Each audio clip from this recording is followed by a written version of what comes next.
What's that carpet thing that was stuck in my head forever? I shouldn't have asked. The carpet thing? You know the because you're mad about that. Oh yeah. And you're mad about you. Isn't that was really the whole of last week? That was If you're mad about that. That's actually also on the feminism thing. What was that place? Craftswoman or something like that, wasn't it? Or oh yes, yeah. it's down in Kilroot Business Park. It's called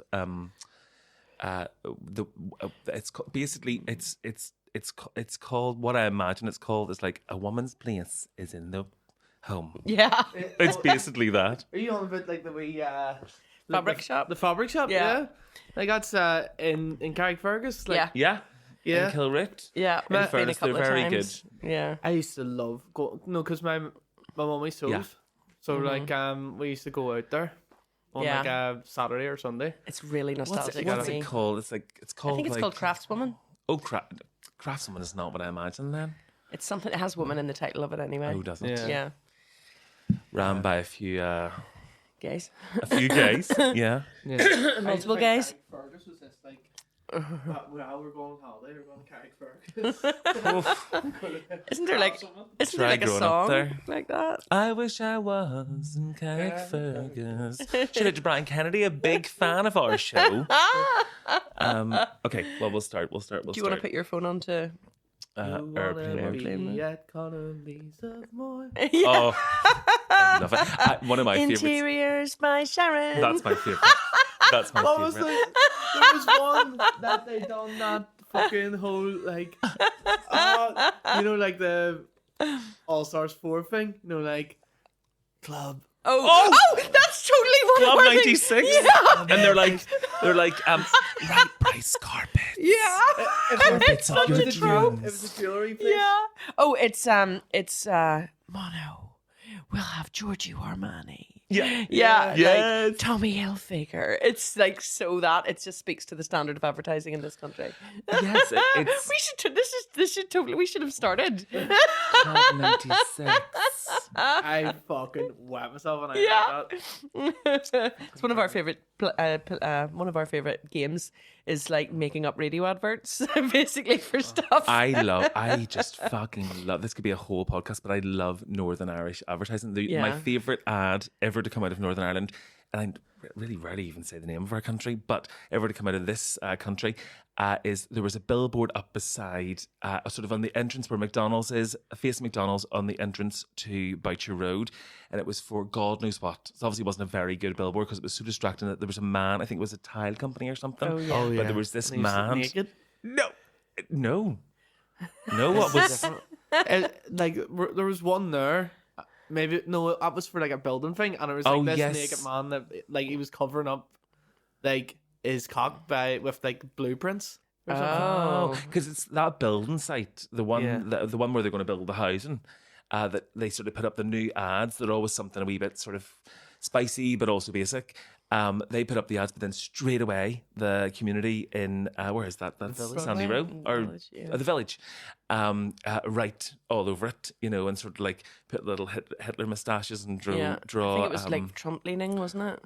Oh, it was something like that, like Yeah. make housing developments great again or something, Yeah. where like build the wall or something. Yeah. But anyways, this guy, so it was like a tile company or something, and the guy, I imagine the owner, this sort of bald, sort of bigger man with his fake hands over the board, and then him just looking out. They actually when they removed Creeped it, out. it was creeped out, but it was also like I remember seeing it as a child and just thinking, wow, I now know why my brain works. Well, I now know more about why my brain works in the way that it does. But even as a child, I was that person to really hyper focus on advertising, on how things are written, on press, on all of those bits. Yeah, it's such a specific hyper focus that both of us share. That we're both absolutely obsessed with advertising and communication.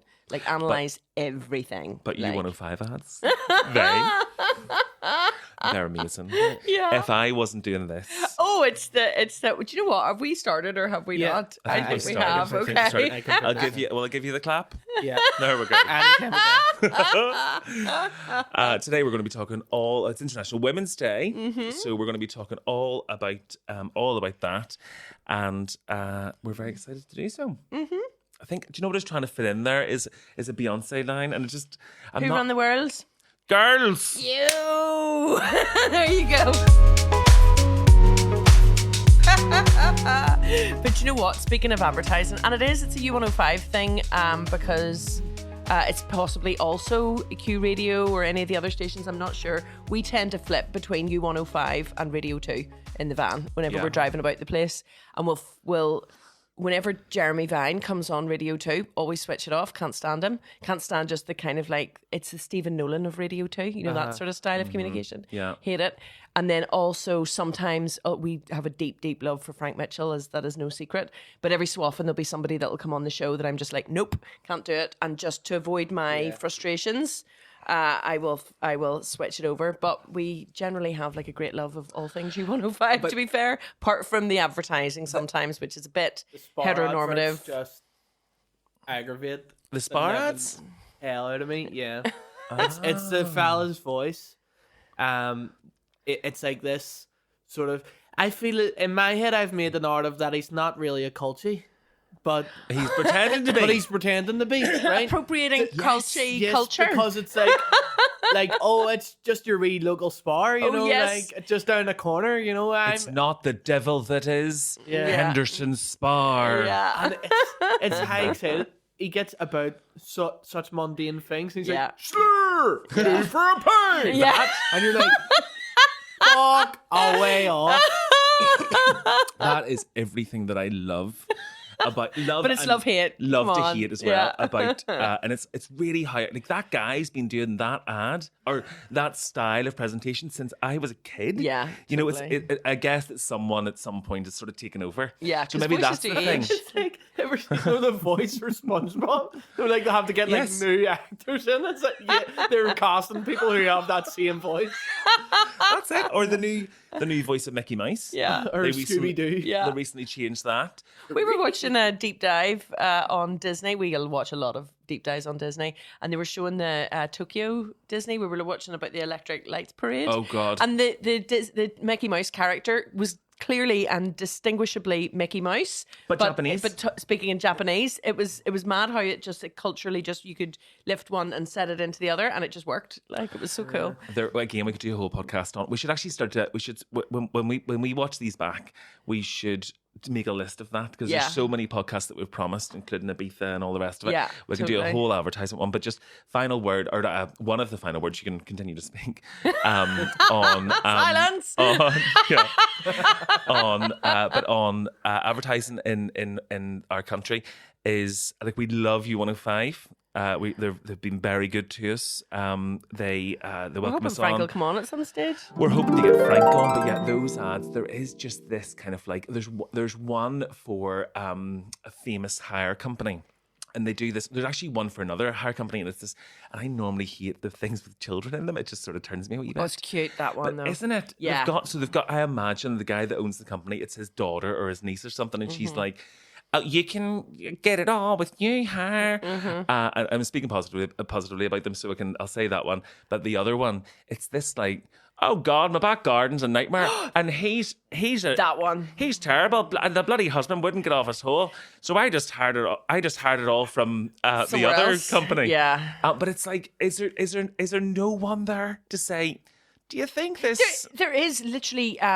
Sorry, again, obsessed with advertising. I have been on to the Advertising Standards Agency to look up all of the rules on all of advertising, basically, and they actually do speak on advertising that pushes gender norm constructs. So, for example, where if it was for McCain's chips, they're trying to get away from that. It's mum that serves the dinner. They're now like there's rules against that. The only problem is that they can only police those rules whenever they're complained against, but it's not just that one. It's the I want to say it's an electrical company. I think it's a locally very well loved electrical company, but oh my God, the heteronormativity just drives me mental of that one Get too. a dishwasher for the woman. Yeah. Get yourself some power tools. We've Yeah. got it all. Whatever electrics. Yeah. I'll a barbecue for the men.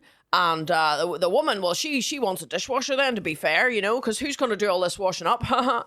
It's just like skin crawling. And from my perspective, like years ago, whenever I would be traveling back from London, so living in London for like 8 years, coming home for the weekend, and like often I would be just flying in maybe for one day, for example, just come and see my granny. So I'd fly into Belfast City Airport, get into a taxi would have U105 on, and the adverts used to just make me want to curl up and die, because I would be so mortifiedly embarrassed that was kind of the first thing that, now I'm from here, so different. But any other tourist or any other professional or whatever that would be flying in, the taxi would have that on and they'd just be like, have I entered the freaking Twilight Zone? Is it a time warp? Yes, it is. If you can set all of that aside, though, there is something really sweet about it. Like, do you remember listening to Vinnie Hurl on the BBC? We think Vinny's lovely and he presents very well, and I don't know whatever. And he's working with Kate now as well. He's working with Kate, who we love. But yes, I remember we used to listen to his podcast in Ibiza, and it was the setup was, or it was his show, but they made it into a podcast. It was very warm. It was very friendly, but it was this like, there was one woman, and she was like, there's a part in the titles where she was like, I'm the one with big tits, and it was like paraphrasing, but right. yeah. Okay, and then like, I'm the one that doesn't know anything, and Vinny's like, I'm the one that knows quite a lot of stuff, and I sound most like the radio. You know, these ones just sort of do my head in. Yeah.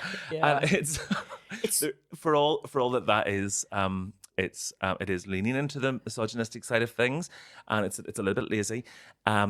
It's also there is something about hearing a voice from your region talking about the subjects that you want to hear about, almost like talking, and it shouldn't be the way we should be facing towards the future, but talking the way that maybe your aunties would have talked in like the early 90s. Yeah. There's something to that. Same with U105, listening to Carolyn. That it's not just Carolyn and Johnny Hero, both of them have that, like they give me like the auntie and uncle kind of feeling about them. But both of them managed to do it and this, you know, we were talking about that, like that was 7 years ago. The world is such a different place media wise and communication wise now everybody's kind of learned a wee bit better that we lean away from those things because of how much it can be harmful to both men and women and everybody else in between. But Johnny Hero we actually love, and Carolyn Stewart we love as well. Like the just the way that there's something like a cadence to their talking. They bring in, and obviously Hugo Duncan as well. Oh my God. Hugo Duncan, your uncle Hugo knows shit. I love it. I love it. There's something so warm and so sweet. Yeah. I feel like I've just smoked is like going to your granddad's house. Big bifter and taking about 4 Diazzies. It's so like relaxing. The music that he plays, I'm like, how is this? Where does this come from? What is the crack? And then they make multiple requests for tell me when I go home, and he'll play it and he'll sing it. It's like he sings along, and everyone that texts in the birthdays. So the birthdays for Cool FM, I'm sure, like 18 through maybe 30. The birthdays for U105 are maybe 30 through 50, 60. Yeah. But Hugo Duncan's birthdays are like people that are 93, and he knows them all. And he knows them all. Yeah. He's met them on some road show in 1985. Yeah. And if he hasn't, he's such a professional. He makes it.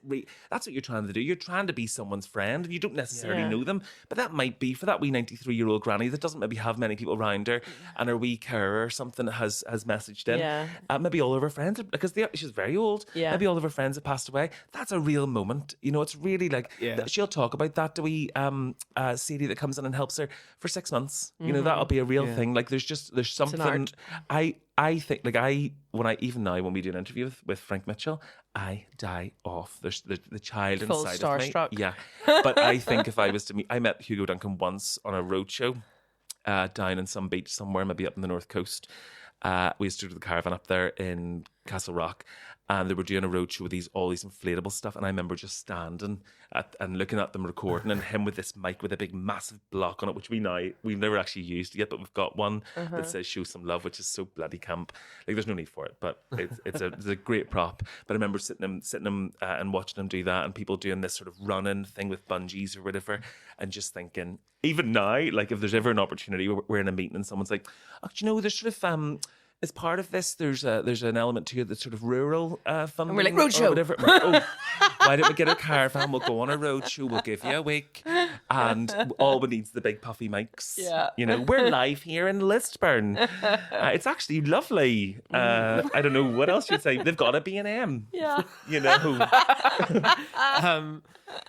I had like such a love-hate relationship with Hugo, because when I used to work on the roofs with my daddy.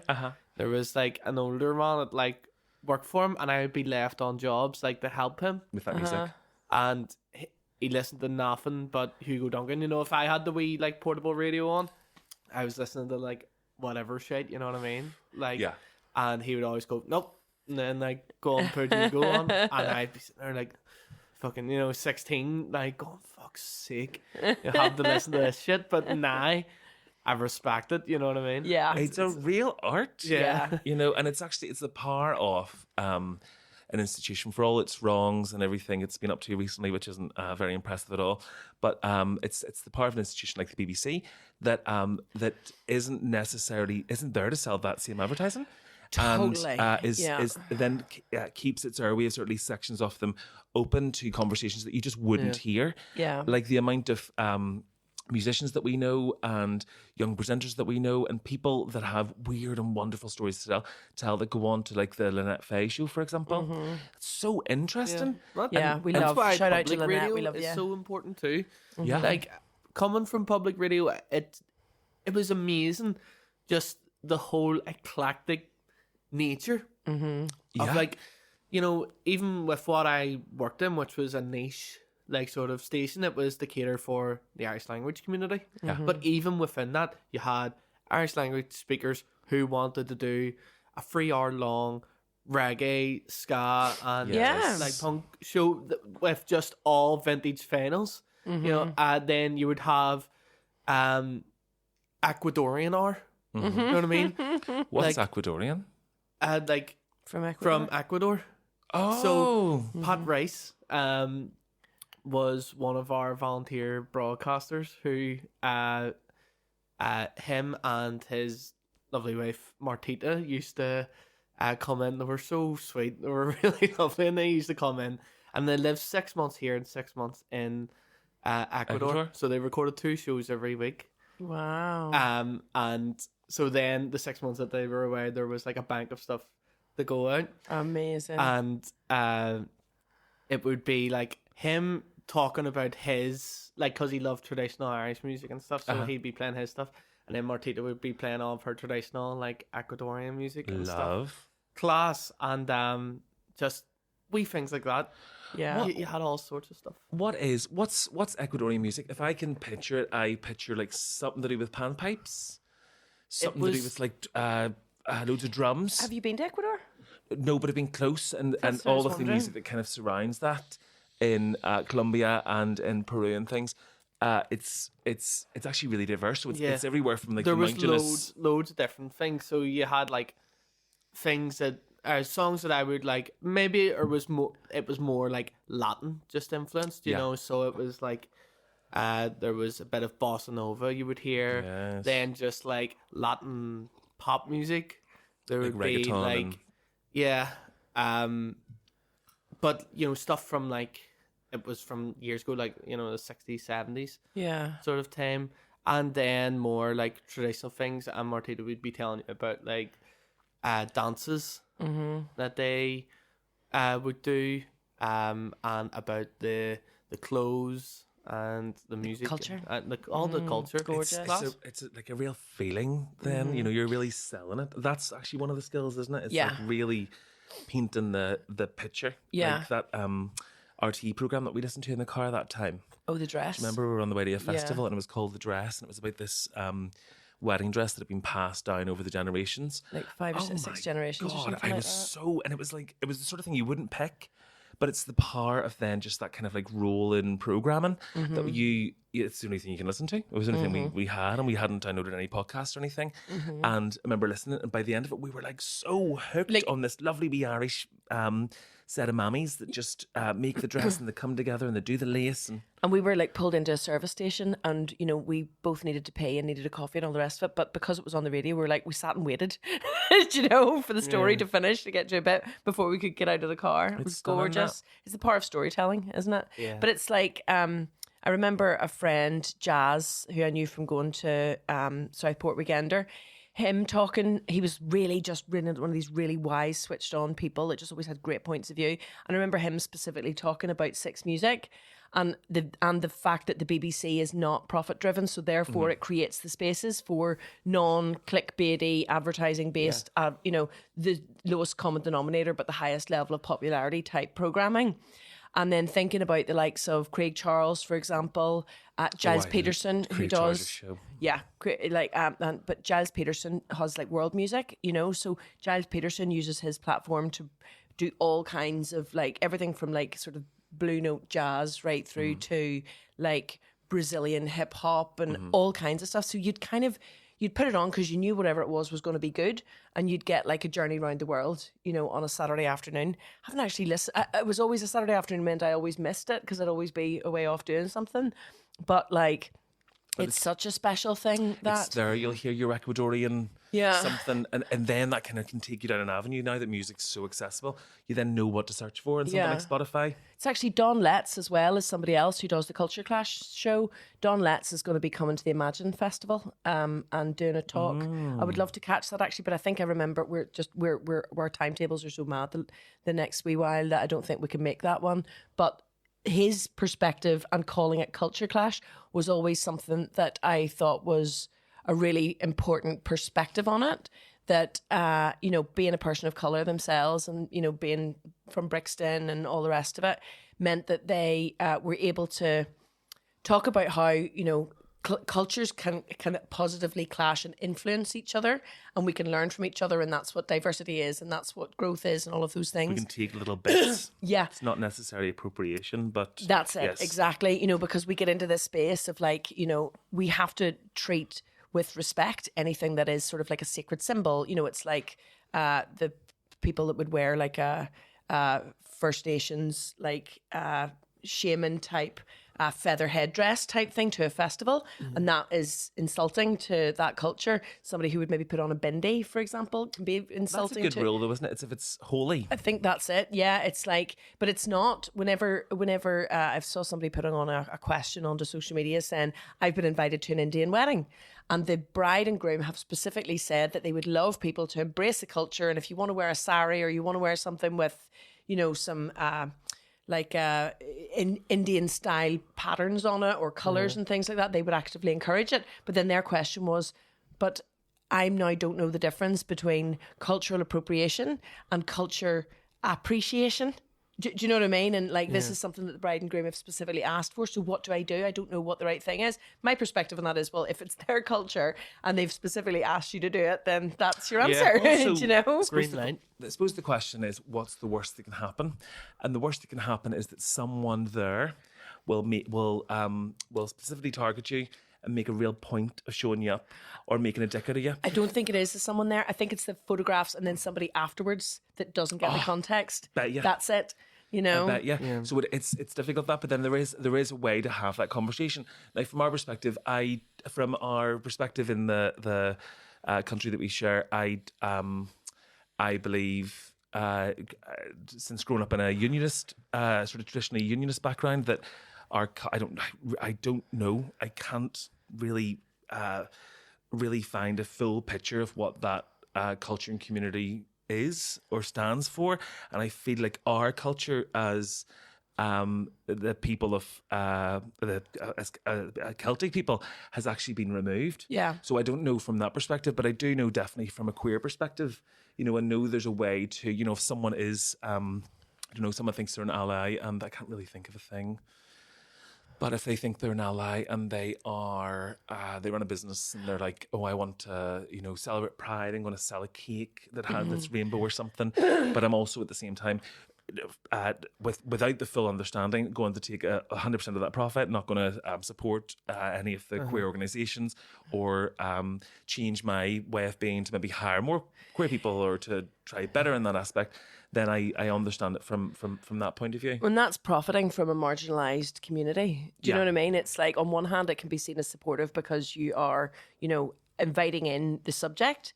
But at the same time, you cannot see the support of a marginalised community as a marketing opportunity. You should be seeing it as a celebration. But if you see additional profit or benefit from that, that should be being shared back with the community from which that creative was taken. In terms of appropriation, I think it shouldn't be... You shouldn't stand to gain or to try and garner respect just for... you using someone else's culture. Yeah. It should only be in a way that you're showing respect or that it has been,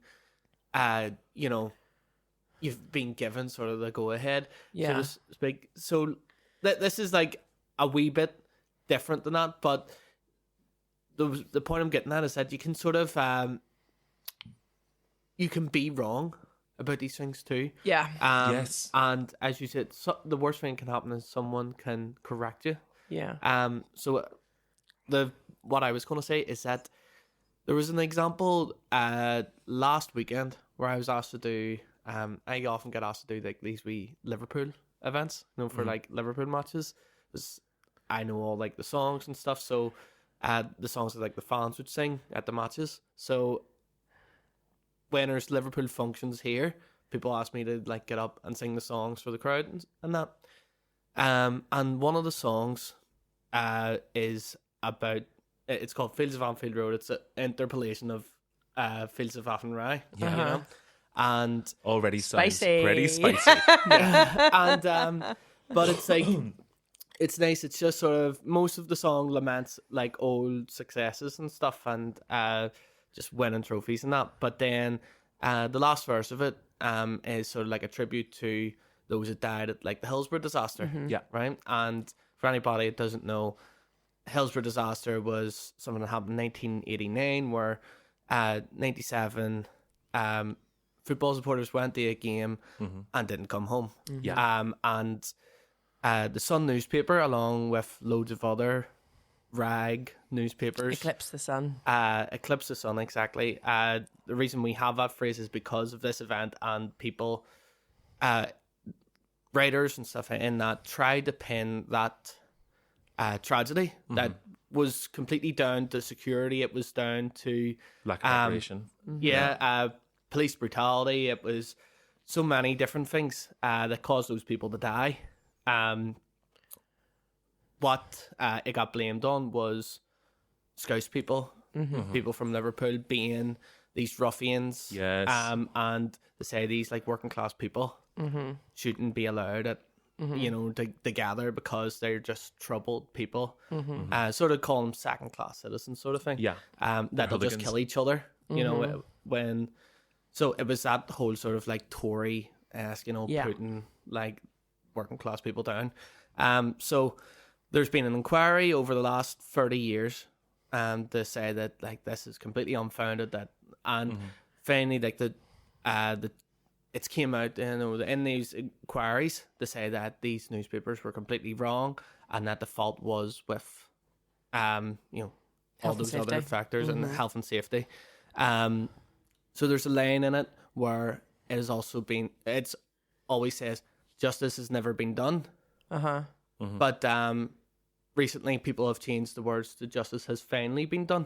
And I sang this when I was saying it, the thing, being more current and saying, acknowledging that the inquiry has came out with that verdict.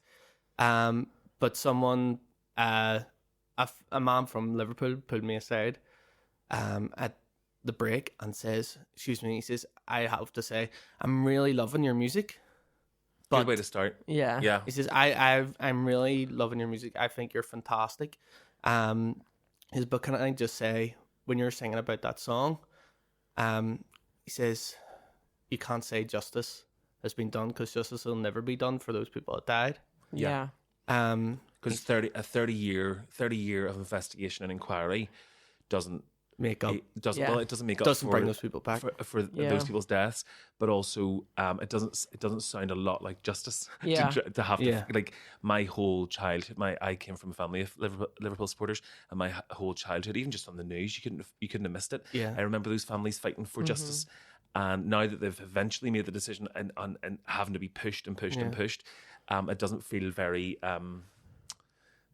very much like how we would expect it to be. And he told me about like his family, one of his family members who had passed and stuff, and like had made him feel about that, and he just says, he says, I understand what you're trying to do. He says, I really appreciate you acknowledging it. He says, but he says, I just want to let you know that as a victim of this, and that like someone from the community, he says, this is the way I would like it to be spoken about. Yes. Yeah. And so then we sang it again at the end, and I changed it, and I just saw him like the back go, yes, yes, so like you can be wrong, totally, and you just take it on board.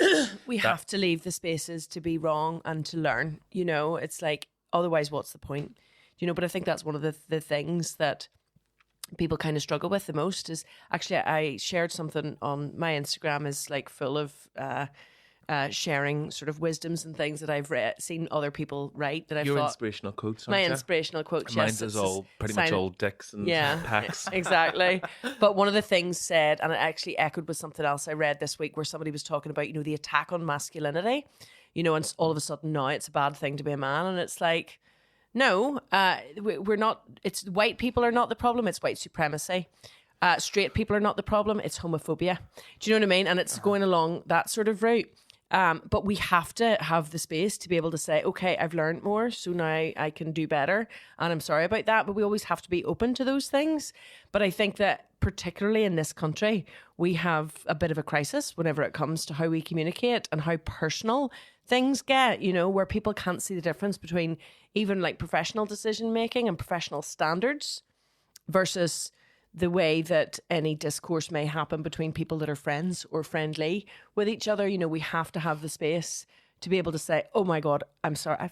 This is a thing that we've spoken about a lot, is the ability to say, I'm really sorry, I didn't realize, or I fucked up, I made a mistake, whatever that is. The ability to do that is one of the most powerful things for growth as an individual, for an organization, but it also gives us a certain additional sense of courage, because it means that we can try our best and we can take risks if we know that if we make a mistake, we can make amends for it and we can own it, but it's like, if we can't do that, we can't then leave space for that. What's the point? It sits on both sides, like you're saying. It's about leaving the space. Like that man it was saying something that is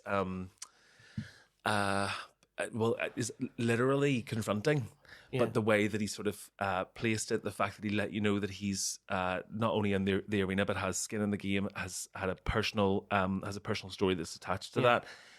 Then by making your point, by creating that safety, it then also allows you not just to go, okay, I agree, which is better than fighting the point, but it also leaves you then space to say, now, not with your example, but maybe another example, just to say, I understand what you're saying and I hear it, but what does this mean? And being open. What's the crack in this? Because it could be another 10 minutes of conversation that you then leave, and then you're the person that's in a group that someone says something that's wrong, and you're like, well, again, rather than saying you read about it in the paper, you can say, well, I met this person once and they were very sweet and that they really came with the right intention. And I think we shouldn't be saying this, but here's the alternative, or this is the reason for it. Because it's having the understanding, not just saying, oh, it's not just falling into the, oh, well, you can't say anything anymore, or you can't, you wouldn't know what to say. Get to know what to say. You're allowed to not know, and you're allowed to ask. I love that. I think it's really, really interesting, because we can't possibly know everything, especially when it's cross-cultural, be that race or sexuality or any of the other kind of list, Yeah. And that is so important. You're better hearing from someone. When people say, oh, you can't, why can you not say yes anymore? Or like they're taking this office. Or if you hear from the person who that doesn't sit right with, tell you why it doesn't sit right with them, or what way it makes them feel. Yeah. You have that personal thing of saying, oh shit, well, that's why you shouldn't say that. Yeah, and it's back to the, even in things, in arenas like comedy, you know, where we've had the discussion before, where we've said that, do you know what, you know, I heard somebody recently on a podcast say, you know, well, you can say whatever you want because as a comedian you're saying it and it means that, you know, you're only joking. And it's like, no, but if that joke causes harm, you know, you can't choose whether or not you can absolve that person of the harm, you know. And if that is a punching down situation, if it's a marginalised group, for example, and then we come into, you know, comedy where people talk about, you know, trans women and things like that as well. And it's just like, just because somebody who's a very high profile comedian makes those jokes and gets those cheap laughs doesn't mean that it's okay, because there is a cost to it, you know. And if you're going to punch up, you know, we can make jokes about people in power, we can make jokes about all kinds of things, but we are learning to evolve our communication, and comedy must kind of go with that alongside it. We said it before as well. If you make a mistake, or you're outed, or you did something when you were bloody 15 or whatever, and it arrives onto the internet, it's easy to make an apology. Yeah, but it's vital that we do that, and it's vital as a community we not cancel people. I don't agree with that, but that we no longer welcome people who do not have big enough, I was going to say nuts, but enough nerve to take that on board and really just not let that sit, because it's important. You know, it's important for you and your career, but it's also important for the people that you are accused of appropriating or attacking or not thinking of. When it comes to comedy and comedy podcasts, I would like to talk about Meet the Parents. And, oh yes, and Diona and Seán. Now, we're not parents, and we don't have any experience in any of that world in terms of IVF or getting babies and all the stories and all the rest. But I really like their podcast, and I really like the clips they put out. And I think some of their guests have been wonderful recently. But they had hysterectomy on, and they shared a wee clip. Did you see it? I think it was so really good, and it's a really good example. Like, shout out to Seán. We've actually talked about Seán before on this, with his scored a few goals, looking a few holes, or whatever it is, that mug. But the fact that they were talking about that in a very open way, Diona was leading the conversation, and I think that's appropriate because she's a woman and maybe understands marginalisation a wee bit better than what maybe Seán would. But then, even within that, Seán had then said, "I've never met a trans person." And hysterectomy's response, after explaining a little bit about how they came out and all the rest of it, they were able to say, "As far as you know." And Seán's automatic response was just, "Oh yeah, I've never thought about it like that before." Now the clip ended. Yes. I will admit I haven't watched the full podcast yet, so I'm basically talking off a headline. You know, I'm one of those people now that have like read something on Facebook. Still, it's the fact that Kit was sitting there. Kit is hysterectomy's real name. Yeah. Real super talented person. Yeah, an absolute recently star. won the Young Comedy Awards, the BBC thing. But anyways, that automatic response of just saying, "Oh, I never thought about that. Of course, that's the way." And I know from a queer perspective in the queer community that we've seen so far, that we've talked to about it, have a lot of respect for that, because one, you're giving people a platform. Two, it sort of give me, just in the world that we live in, it gave me like a bit of hope once I've seen it. But when I've seen it arrive on my For You page, it kind of gave me a little bit of dread. I was like, oh God, are we really stepping into the trans space as a straight couples podcast about your kids and all the rest? Is this, I know them and I love them, and I've known Diona for years, so I didn't expect that, but I thought, is it going to be something that's a wee bit clickbaity or are there to be divisive? But actually it was the very opposite, you know. And hopefully then the people that have you know, from Seán's scored a few goals, and Score a few goals, sniff a few holes. Sniff a few holes. Yeah. Oh, great. Good. I thought it was licking. I thought that was too much, but sniff's maybe worse. Yeah. But coming from their world and their perspective, and really come from perspective as it looked like in that clip, of really caring and really wanting to know. There's lots of people that would have followed him for years, especially, that I imagine are just blokes. You know, they're sort of like, oh yeah, you know, sort of blokes, and hopefully they then will think the next time someone's using the T slur, or they are bitching the back out of someone because they're too feminine or because they're a frit or because whatever else people say, someone can then quietly say later, maybe you shouldn't do that because you've got a son.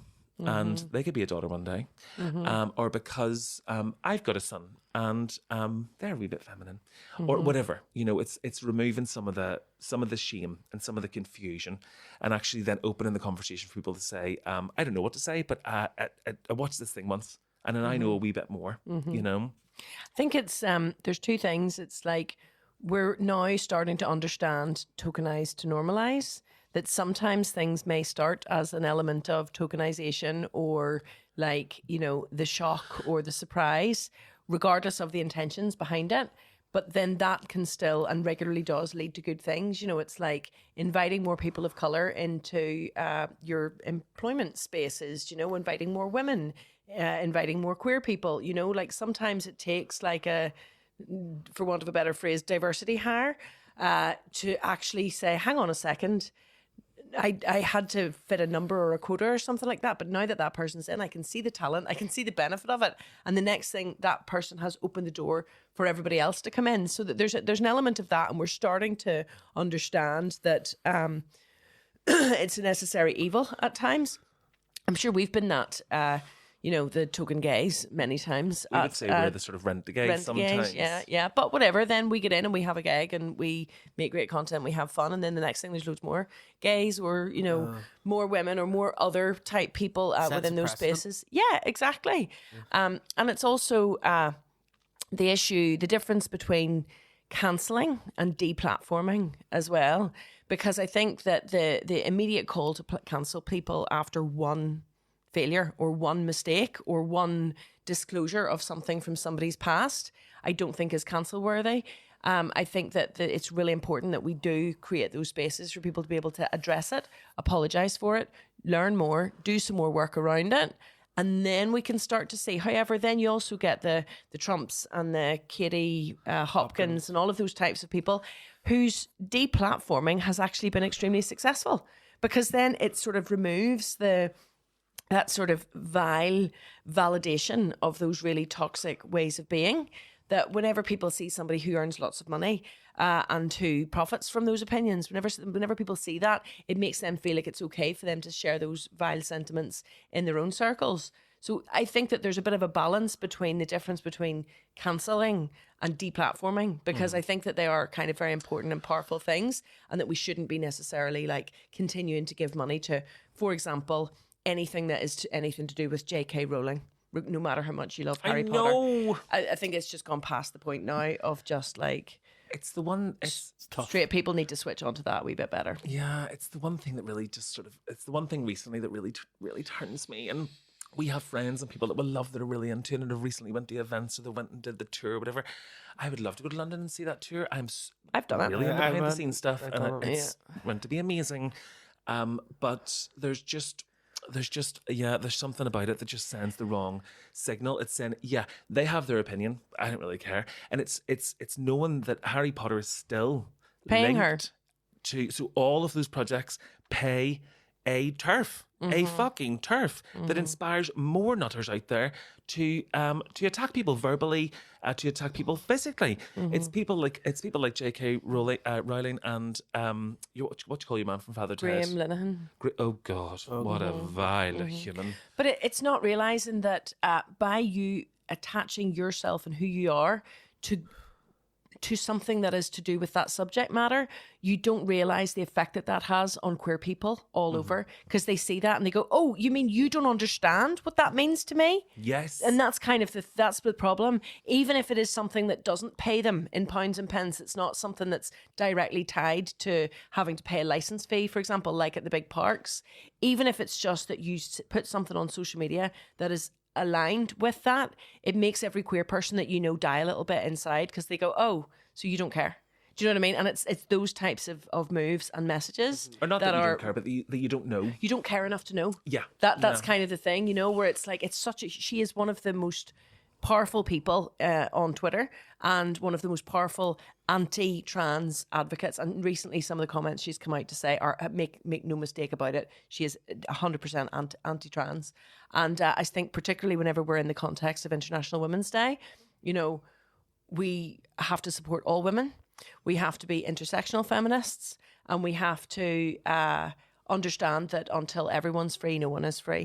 Do you know what I mean? And that means that we have to strongly stand against those types of sentiments in every possible opportunity. What for anyone that's listening that just doesn't understand, what do you mean, or what do we mean by intersectional feminism? Okay, so intersectional feminism is based in understanding that, for example, reproductive rights are linked. The access to food, shelter, equal opportunities, equal social opportunities, equal economic opportunities that women in the global south and all around the world that are currently trapped in basically modern slavery. All of those things are linked, and equality is a fully linked subject. So you can't pick and choose which bits of it appeal to you and which bits don't. So, for example, I have a major problem with you calling yourself a feminist if you then also support things that are homophobic. You cannot separate the two things. Homophobia is a distilled version of misogyny. Can you be a feminist if you vote for the DUP, for example? No, absolutely not. Can you be a feminist if you vote for the SDLP? No. Are you a feminist if you are Christian? No. Are you a feminist if you believe in any of the other world religions? No. Yeah. Basically, because every single one of them has deference to the patriarchy or has heteronormative values, and we have to stand for equality. You may think you can, but and you may have all of those positive sentiments in your heart, but it's really important that we understand that we must fully understand the subjects and unpick them and step back and say, hang on a second, it basically comes down to a level of hypocrisy, because you cannot pick and choose which elements of it that are okay by you and which you choose to deny. Intersectionality means that you buy all of it, or you receive the benefit of none of it. Yeah, so the idea of like, I'm a feminist, but I don't really get abortion. Yeah, well, then you're not a feminist then. It's sort of where it's at. You know. But the flip side, there is there people who consider themselves fully a feminist and they consider themselves a Christian, but they don't necessarily agree with their church, all of their church's views, but they agree with, is that I think that's one of the biggest problems we have in our society. It's this idea, and we know Christians. There's Christians in our family. We know people from all other aspects of religion, and we love them, and we're happy to have them around us. But there's definitely a question there when it comes to it. It's the difference between faith and organised religion at the same time. People should be able to have as much faith as they want to, but it's really important that they know that just because their faith guides what they do not have the right to put that set of moral guides and that is prescribed to them. Does not give them the right to put that on everybody else at the same time. Do you know what I mean? So where we've got like Roe versus Wade being taken apart, we've got like women are dying all around the world now because health provisions that had been put into place for them are now being undone. And France actually recently was the first country to enshrine the right of abortion into the Constitution. Oh, so yeah, it means great to see that this week. Yeah, fantastic. And that is the type of thing that I believe Biden is looking at doing in the States, but we'll not even talk about him. But it's one of those things that it's like, as a world and as a society, we are now learning that the rules that have been written down thousands of years ago in books, we can no longer use those to define what we can and can't do. If it makes a difference between somebody with a different set of genitalia or a different set of clothes that they wear, we have to be able to operate in a fully equal way. And that means that women should be able to have access to abortion, or men should be able to, it's like somebody said about, what if we just decided that we would give all men a pill until they were able to define that they were able to, have a child. And then all of a sudden it's like, oh, well, you can't, I'm not going to take a pill. You can't decide what I'm doing with my body. And it's like, exactly. Do you know? Yeah. But it's like, it's not equal, Sorry. Speaking of like International Women's Day and stuff, it's again sort of like the way Pride is now, is that it's sort of seen like, oh, we've won the war, you know, like this is more a celebration day. Yeah. Rather than a protest day or Yes. day. So what does that look like today in terms of, you know, what is there too much of like, okay, well, we're living in the best time ever here, like women are free, or like, you know, what are we fighting for at the moment? There's go ahead. Sorry, just as the person with the penis, I think I actually know most about this. Is that? Oh no, do you know today only? I'll give you it. Can I Excuse me. Well, that's my wife. I'll give you permission. There's still an awful lot to be. There's still people being beaten nearly to death in our city just for being who they are. Yeah. Do you know what I mean? However, both things can happen at the same time. We should be looking at opportunities for queer joy. We should be looking at opportunities for excellence for all marginalised groups, and that includes women. But equality is still what has to underpin everything. And cultural equality is also different to systematic equality.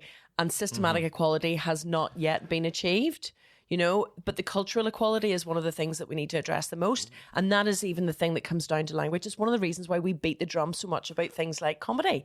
Do you know, it's like the things that happen around in living rooms. It's the things that we get from the media. Those like jokes, you know, whenever we are making jokes about, you know, her indoors and things like that, you know, it's like, well, what about if we switch genders? You know, whenever we're talking about, I remember an example somebody was talking about going out for drinks after work, you know, and it was just like, if a woman goes out in London, everybody goes out on a sunny day after work. The people are all taking public transport, so there isn't a driving culture there. So there's much more of a culture of like going out and having a few drinks after work. But it tends to be mostly men that you'll see doing it, because women still tend to have the majority of the mental load when it comes to running a household. You know, it tends to still be the opportunity for parental leave, for example. It still tends to be, now that big companies like Diageo, the woman can transfer her maternity leave to her husband if she's in a straight relationship. The amount of uptake on those types of things is very little, because as a society, we will still expect that women have the caring role whenever it comes to a kid. Yeah. You know, and sometimes that's what people want, and that's fine, but it's just that it's the default setting that comes with that. You know, it's like the default setting that says that people should have a child, and therefore that's like an indicator of somehow your success or failure as a human. Yes. Do you know what I mean? With me at the moment, like looking into what the next 9 months are going to look like when the wee baby comes along, and obviously Nicole gets her maternity leave, and if I was working a full-time job, I would get, you know, 2 weeks depending on the role, either 2, maybe 3 or 4 weeks. But as a self-employed person, only if you're a woman you can apply for leave. Yeah, you know, you get the standard maternity leave, but for some reason, if you're self-employed, you don't receive any government assisted paternity leave. Yeah. And I think, what does that do for kids as well? Yeah. You know? But what difference is there if I'm working in a job or working for myself? You know, that like I thought that was strange. Like, and it's a bit misogynistic. It does. It sort of sends that it sets the wrong kind of standard. So then that is something that will just roll on, you know, and that's part of this. You're talking about the systemic change. Yeah. That's part of that, finding systemic equality, because that is sort of the assumed standard, then women will, if they've did it for the few months or whatever, they've did it for the time that they're off, they'll be expected to do that for the rest of it. Yeah. And that's not necessarily fair, you know.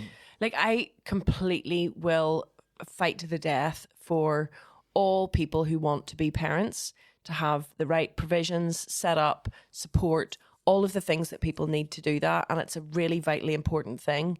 But one of the things that actually stops parents having access to those things is the cultural issues that still sit around heteronormativity and sit around the societal keenness to ensure that people do procreate, and then the cultural backlash against people who don't, you know, in that I recently read that there's something like only 15% of adults aged maybe 35, maybe it's up to 40 or something like that don't have kids.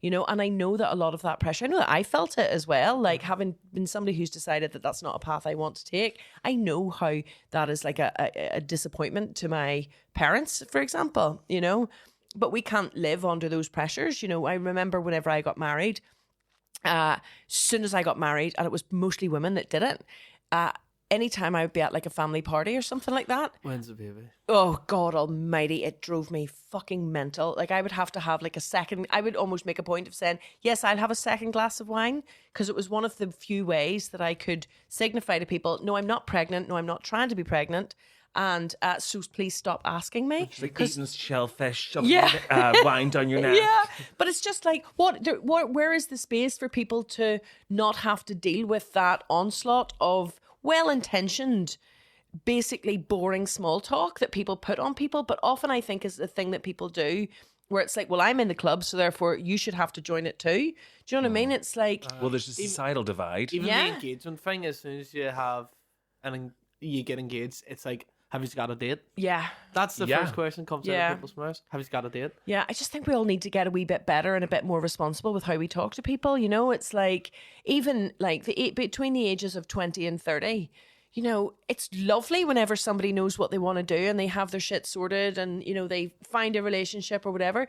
But at the same time, what about we allow places and spaces for people not to do any of that, for people to have their 20s as largely a time for discovering who the hell they are in life, you know? And some people have that set earlier than others, but let's leave the spaces open. Yeah.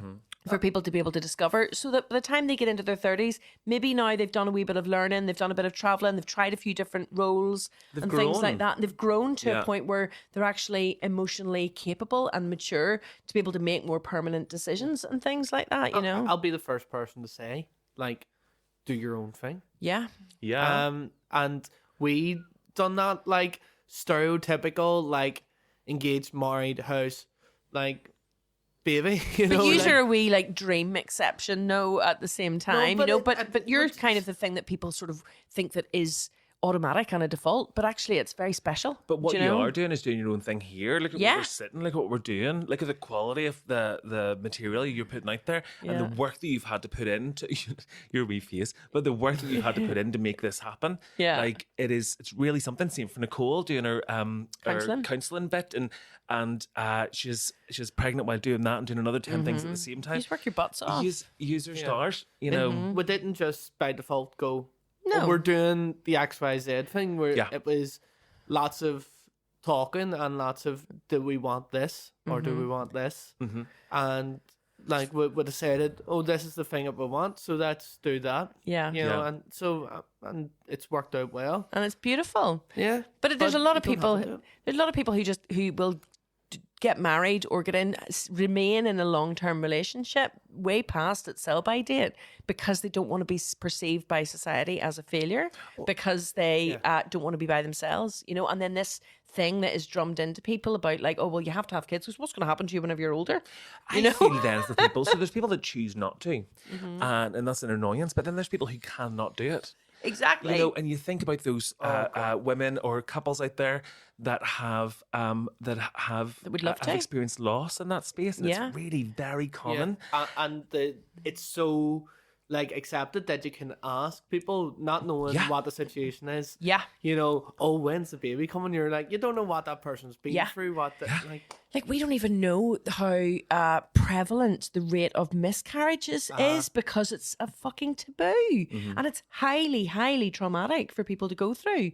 And people forget that actually somebody may be really, really scared or nervous about their pregnancy because maybe they're on their fourth or fifth miscarriage, and it's maybe like just like they've not told anybody, or they're trying to just sort of keep it chill as much as possible because they're terrified that they may not make it the whole way through the pregnancy. As a society, we are so badly equipped with that sort of stuff. So I just think that it's predominantly women, but we all just need to mind our own business a wee bit more. If somebody wants to talk to you about that subject, by all means do so. You know, if somebody wants to share something with you, but let's just start to lift a lot of these defaults out of the way, you know, and a lot of this kind of quite boring small talk that people do that is often well-intended, but can be really, really harmful in ways that people don't even realise. I mean, 20 years ago, we're getting further away from this, but like would have been to like I mean, it still happens, but less so. You know, like a teenage boy would have got, oh, have you got a girlfriend? Yes. Or where's your boyfriend? That is not 20 years ago. That is literally It still right happens. fucking now. Yeah. I grew up in a family with kids that it was just like, oh, look at them. And if you got a wee girl and if you got a boy or whatever the heteronormative bullshit was, and we don't know who these kids are going to grow up to be. And I don't want them to be scarred in the way that I was with those expectations put on me, especially when I was such a bloody, like I was as square as folk as a child and still...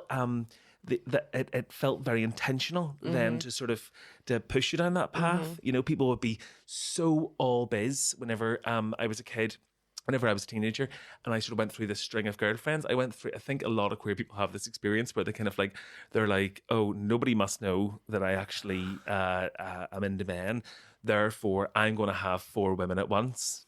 You know, that kind of an approach. Thou doth protest too much. Yeah, but then it comes to it that's also based on misogyny. You know, it's based on that kind of the idea that you're a player. Oh, but she's a slut or a whatever else you would say. Totally. You know, it's Totally. just the system is broken. I think the thing that we should be more confident to do, and the thing that I'm trying to do myself, is just leave a little bit of space.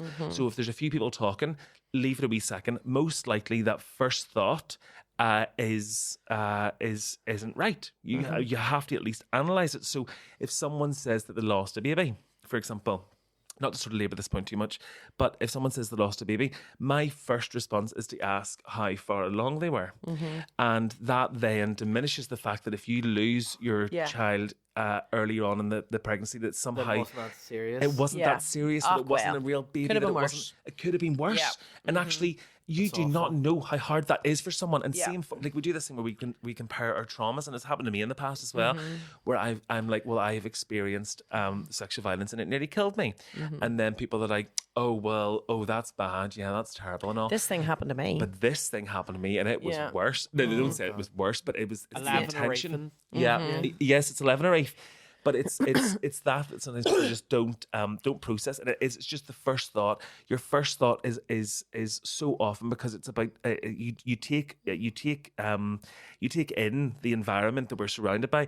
So it's so often misogynistic, or maybe it's racist, or maybe it's homophobic, and that goes for people that are also queer. You know, maybe it's whatever else. Maybe it's without thought for people who have disabilities, or. I think one of the things that whether somebody tells you, if somebody has had the courage or feels the need that they have to maybe shut you up by telling you the reason why they're not interacting with that thing, or maybe if somebody just has no choice but to tell you something really hard that's going on in their life. Like I heard recently that one of my sort of best and oldest friends, their mum is very, very seriously ill, and it was actually their dad that I saw, and I've trained myself now that if somebody tells you something really, really awful, I've trained myself now not to react, not in a, oh my, you know, you can only choose it so much because you're a human and you're having a reaction. Totally. But my reaction is not to all of a sudden get upset and to have the person who's going through it then have to feel like they have to make me feel better because I'm just processing it fresh, because I'm aware now of how traumatic it is for them to have to go through it every single time they have to tell somebody that maybe they haven't seen in a long while. So my reaction will very much be to be respectful, to be like, I'm so sorry to hear that, you know, but then to just try to let them offload a wee bit to me and sort of I will have my reaction afterwards. I will do my best to do that, but I'm quite proud of how I can hold myself in those moments. And it's the same thing that applies if somebody shares something with you that's very personal, or I actually may seem like mistakenly leaning into the more uncaring side. It's not that.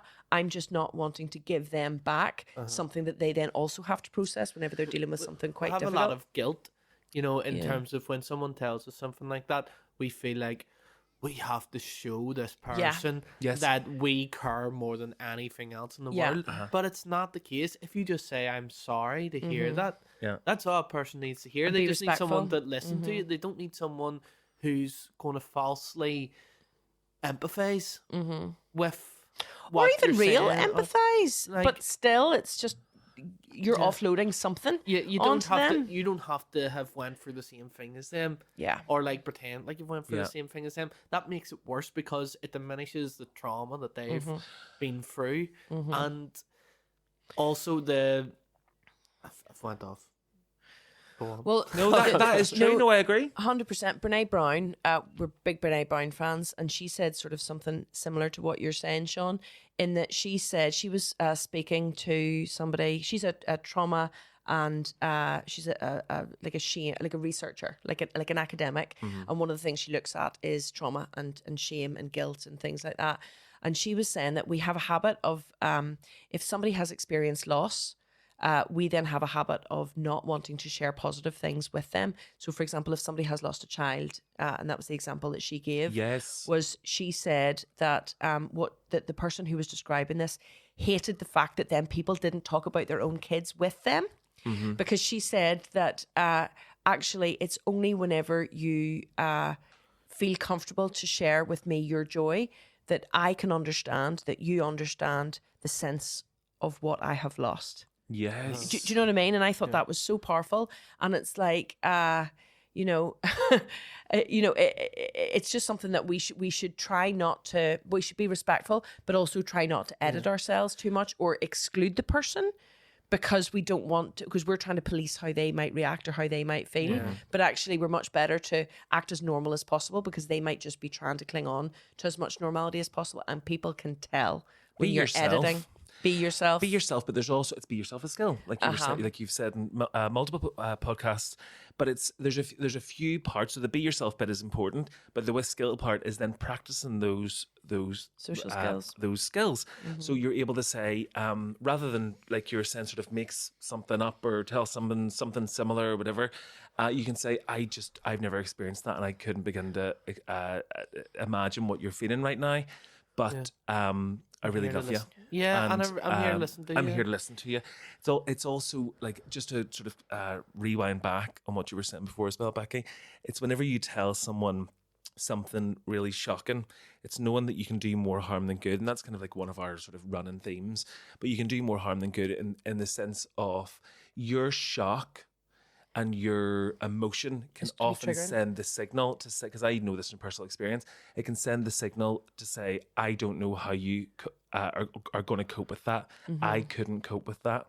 And actually what we need to send, the signal that we need to send is you can cope, because it keeps people, it helps people along the journey. I know that when it came to me and my kind of struggles over the years, in fact, I've got the whole way to talking about it in the Belfast Telegraph and then making a podcast about it. But when I was speaking about my experience of sexual violence, I didn't even have the words for it really then, but I was maybe just brave enough to say it out loud to someone. And it would take me it makes me actually emotional now, but it would take me another 6 months to be able to say it out loud again, because someone had fucked it. Yeah. It fucked that interaction and made me feel...